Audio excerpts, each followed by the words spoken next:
This is video 2 of the specific immune responses.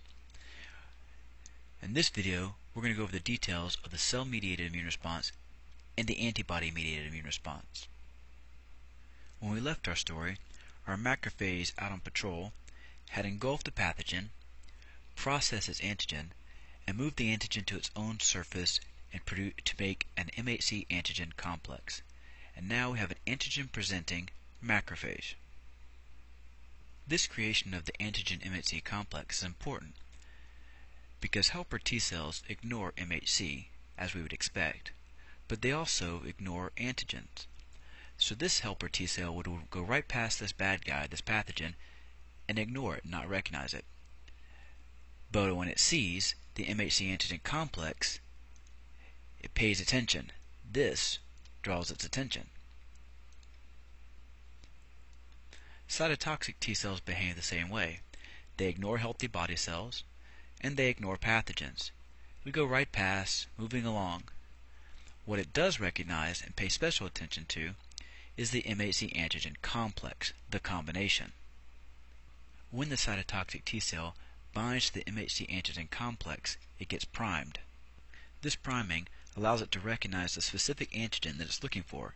It's preparing to go search and destroy, but it's waiting for the go-ahead signal from the helper T cell. When the helper T cell binds to the macrophage secretes a chemical called interleukin-1.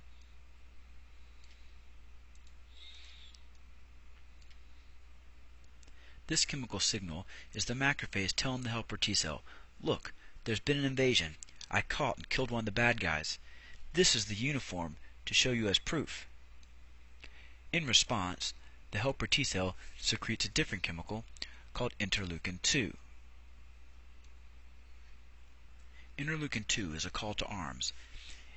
It stimulates the already primed cytotoxic T cell and causes the cytotoxic T cell to go through several rounds of division to produce an army of cells specifically prepared to go fight this invader.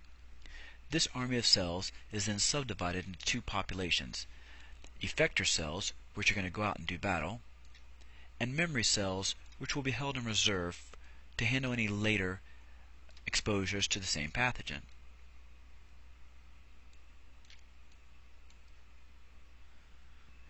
The effector cells move through the body looking for infected body cells. They ignore healthy body cells with MHC markers, and they ignore the pathogen with its foreign antigens.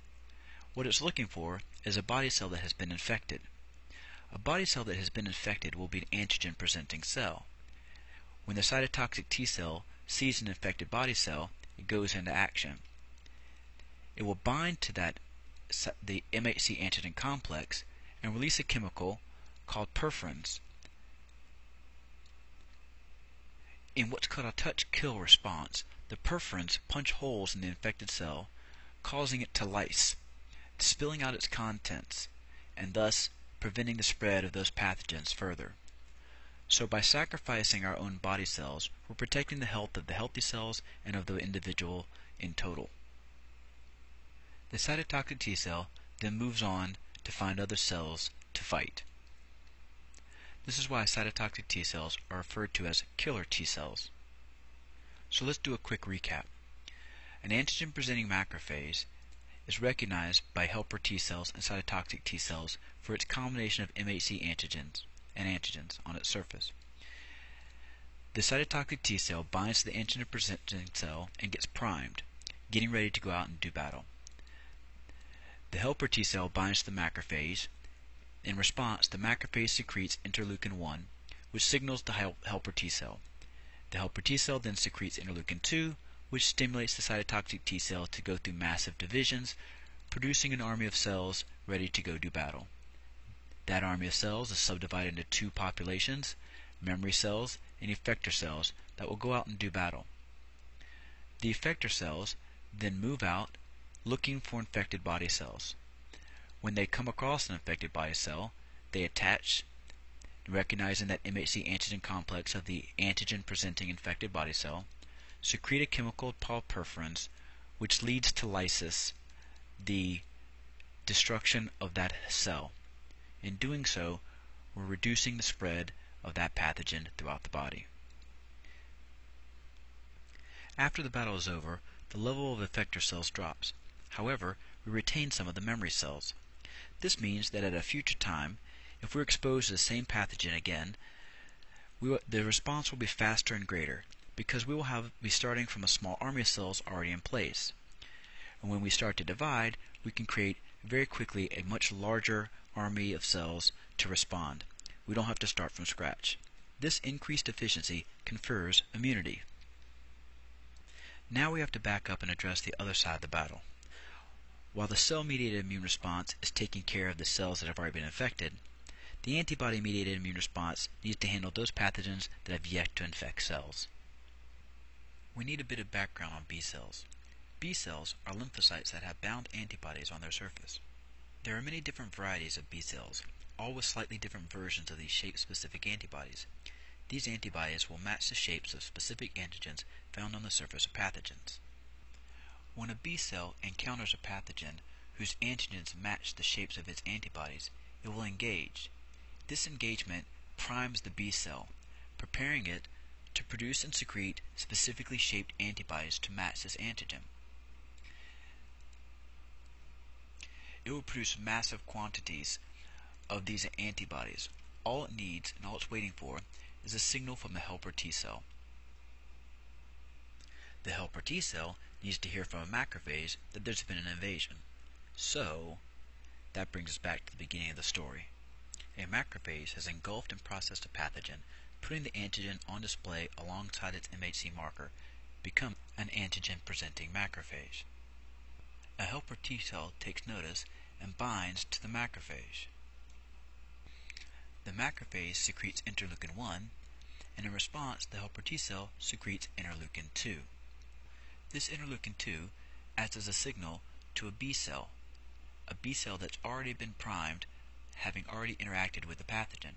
This primed B cell receives a signal from interleukin-2, and that initiates a series of cell divisions that give rise to a massive army of B cells that are designed specifically to fight off this particular infection. This massive army of B cells is subdivided into two populations, a subpopulation of effector cells and a subpopulation of memory cells. The effector cells are going to start producing copious amounts of specifically shaped antibodies, and the memory cells are going to be held in reserve. The memory cells are held back to deal with future exposures to the same pathogen, while the effector cells begin producing massive quantities of specifically shaped antibodies.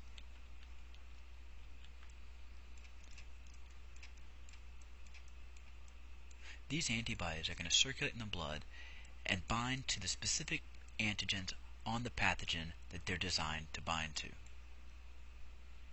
The antibodies will circulate in the blood, and when they've come across a pathogen that they're designed to stick to, they'll bind to the pathogen. This accomplishes two things. With all these antibodies bound to this pathogen, it's difficult for this pathogen to go and infect other body cells. Also, the bound antibodies mark the pathogens for destruction by macrophages.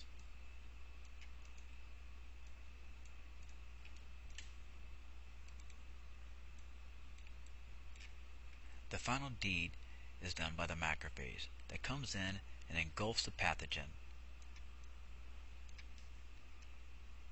So, in review, we begin and end with a macrophage that engulf and present evidence that there's been an invasion. Helper T cells, which ignore MHC and ignore antigens, bind to the MHC antigen complex, receive signal from the macrophage that there's been an invasion, and send a signal to an already primed B cell. Once that B cell receives a signal of interleukin-2, that already primed B cell, it undergoes a round of divisions, creating an army of cells. This army of cells is divided into two subpopulations: memory cells held for later, and effector cells which go into battle. In this case, the B cells don't actually kill anything. All they do is produce massive quantities of specifically shaped proteins called antibodies. These antibodies are designed to recognize and stick to the surface antigens on the pathogen. marking them for destruction by the macrophage. After the illness has been fought off, the effector cells go away, and the levels of circulating antibodies drops. However, if we're exposed to the same pathogen at a later time, we can skip the priming step and begin our army buildup from a larger base of cells, so that the subsequent response is both faster and greater in magnitude. This is the basis of immunity. Here's a graph that shows that effect. On the first exposure, we can see that the level of antibodies rises over the first 30 days, and after we fight off the infection, the level of antibodies drops. But on a second exposure to that same pathogen, look at the slope of the line. We get a faster response, and look at the height of the line. We get a much greater magnitude of response. Over time, as we build up antibodies in memory cells, the responses become more and more efficient, and that confers immunity. Notice that the response to some antigen A has no effect on our ability to fight off some different pathogen. We'd have to build up a specific immune response to that pathogen also. Now we've seen both the overview and the details for the specific immune responses. Take some time, review the videos, look through your notes, and bring to class any questions you may have.